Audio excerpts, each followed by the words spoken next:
آداب عرض ہے۔ کراچی جناب کبھی حزب اختلاف کی سرگرمیوں کا گڑھ ہوا کرتا تھا، لیکن آج کی اپوزیشن آج کی حکومت کی طرح کراچی پر کم ہی توجہ دیتی ہے۔ جس طرح پاکستانی وزرائے اعظم کبھی کبھار کراچی کو چھو کر گزر جاتے ہیں اور یہاں ڈیرے ڈالنے سے حتیٰ کہ شب بصری سے گریز کرتے ہیں، اسی طرح حزب اختلاف کے اکثر رہنما بھی عموماً کراچی کا علامتی دورہ کرتے ہیں۔ وجہ کچھ بھی ہو، اس میں نقصان کراچی کا نہیں ہے۔ اسلام آباد بے شک جو ہے وہ کیپٹل سٹی ہے، پر کراچی تمام تر امتیازی سلوک کے باوجود خاص الخاص اہمیت بھی رکھتا ہے اور حقیقی اعتبار سے اصل کیپٹل سٹی ہے۔ سرمایہ یعنی کہ کیپٹل کا مرکز آج بھی کراچی ہے، اسی لیے کراچی کو فائنینشیل کیپٹل کہتے ہیں۔ انڈسٹریل کیپٹل بھی کراچی ہے جناب۔ ملک کا سب سے بڑا ہیومن کیپٹل بھی جو ہے وہ کراچی میں آپ کو ملتا ہے۔ وفاق اور صوبے کو جو ہے سب سے زیادہ ٹیکس بھی جو ہے وہ کراچی دیتا ہے، اس لیے ٹیکس کیپٹل بھی کراچی ہوا۔ پورٹ کیپٹل بالکل کراچی ہے۔ پی آئی اے جو ہے اپنا ہیڈ کوارٹرز بے شک اسلام آباد جو ہے لے گئی ہے، لیکن پاکستان کا جو فطری ایویشن کا کیپٹل ہے وہ بھی جناب کراچی ہے۔ یہ فہرست جو ہے مزید طویل ہو سکتی ہے، لیکن آج موضوع گفتگو کراچی نہیں۔ کراچی کا تذکرہ تو یوں ہوا کہ نیشنل ڈائیلاگ کمیٹی کو بالآخر یہ خیال آ ہی گیا کہ اس شہر ناپرسا میں بھی جمہوریت پسندوں کی ایک محفل سجائے، اور یہ محفل 17 مئی کی شام محمود مولوی صاحب کی رہائش گاہ پر سجی۔ فواد چودھری اور عمران اسماعیل تو اس کے میزبانوں میں شامل تھے۔ اس کے علاوہ تحریک انصاف کے دیگر کئی ٹوٹے ہوئے ستارے بھی یہاں موجود تھے، جن میں عامر محمود کیانی بھی تھے اور سینٹ کے سابق کا جو ہیں اپوزیشن لیڈر شہزاد وسیم صاحب بھی۔ ماضی کی تمام تحریک انصاف کے رہنما دباؤ کے تحت پارٹی چھوڑنے کے باوجود آج بھی عمران خان کے لیے دل میں جو ہے نرم گوشہ رکھتے ہیں اور ان سے جو کہتے ہیں نا وابستگی کا دم بھی بھرتے ہیں۔ ویسے پی ٹی آئی کے بیرسٹر صاحب بھی وہاں پر ہمیں نظر آئے، لیکن انہوں نے اظہار خیال کرنے سے پرہیز کیا۔ عمران خان کے ماضی کے ساتھیوں میں سابق ایف بی آر کے چیئرمین شبر زیدی بھی مقررین میں شامل تھے۔ دیگر جو ہیں شرکائے جو تھے اور دیگر مہمان جو تھے، اس میں عوام پاکستان پارٹی کے مفتاح اسماعیل صاحب سر فہرست تھے۔ ان کے علاوہ سابق وفاقی وزیر محمد علی درانی، جمعیت علماء اسلام کے Aslam Ghauri, G D A کے عرفان اللہ مروت جو ہیں وہ وہاں پر موجود تھے۔ ان سمیت پھر اس کے علاوہ جماعت اسلامی کی نمائندگی تھی، مہاجر رابطہ کونسل کی نمائندگی تھی، حتیٰ کہ متحدہ قومی موومنٹ کی نمائندگی بھی وہاں پر موجود تھی۔ ایم کیو ایم کی طرف سے وسیم اختر اور فیصل سبزواری جو ہیں وہ یہاں پر موجود تھے۔ نشست کا بنیادی مطالبہ جو متفقہ قرارداد یا اعلامیہ کی صورت میں سامنے آیا وہ قومی حکومت کے قیام کا تھا، جسے قابل عمل آپشن جو ہے قرار دیا گیا۔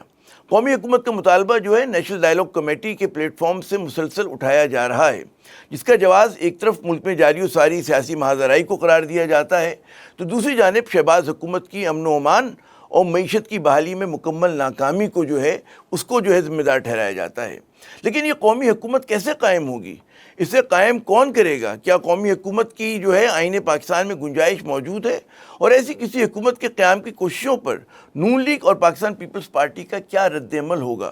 اور سب سے بڑھ کر فوجی اسٹیبلشمنٹ اس معاملے پر ممکنہ طور پر کہاں کھڑی ہوگی؟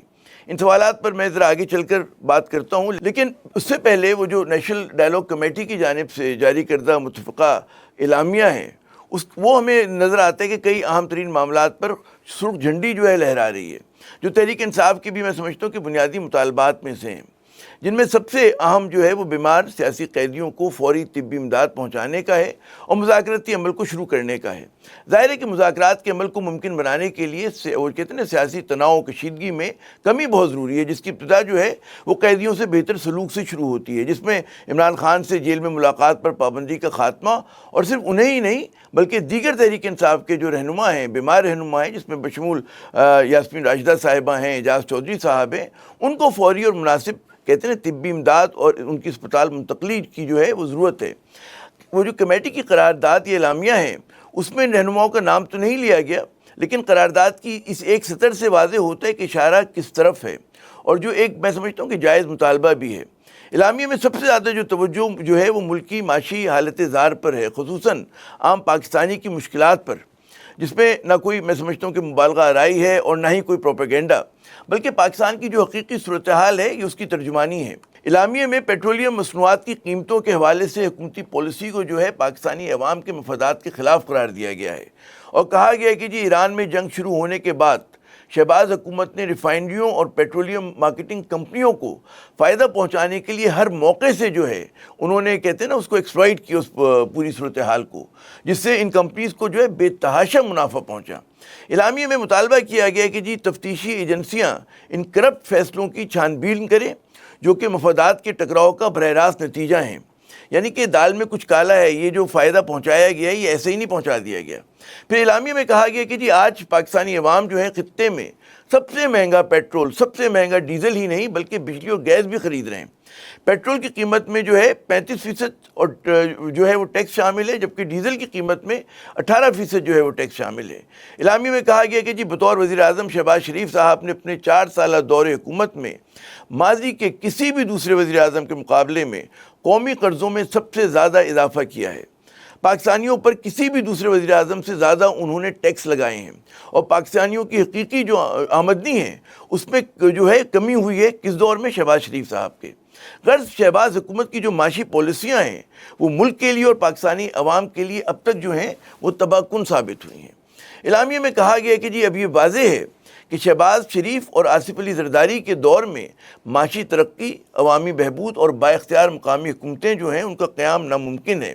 اعلامیے میں کہا گیا کہ جی فیلڈ مارشل عاصم منیر کی خارجہ اور سیکورٹی پالیسیوں کی جو کامیابیاں اس کو جو ملی ہیں اس کے جو ہے کہتے ہیں نا ان کامیابیوں کے اس کو ٹرانسفارم نہیں کر پا رہی ہے حکومت کہ عوام کو جو اس کے بدلے میں معاشی فائدہ پہنچایا جا سکے۔ شہباز حکومت اس سے بالکل قاصر رہی ہے۔ اعلامیے میں کہا گیا کہ جی جب تک بڑی آئینی اور ساختی یعنی کہ اسٹرکچرل اصلاحات نہیں کی جائیں گی ملک اسی طرح لڑکھڑاتا رہے گا اور عوام جو ہیں وہ جبر کا شکار رہیں گے۔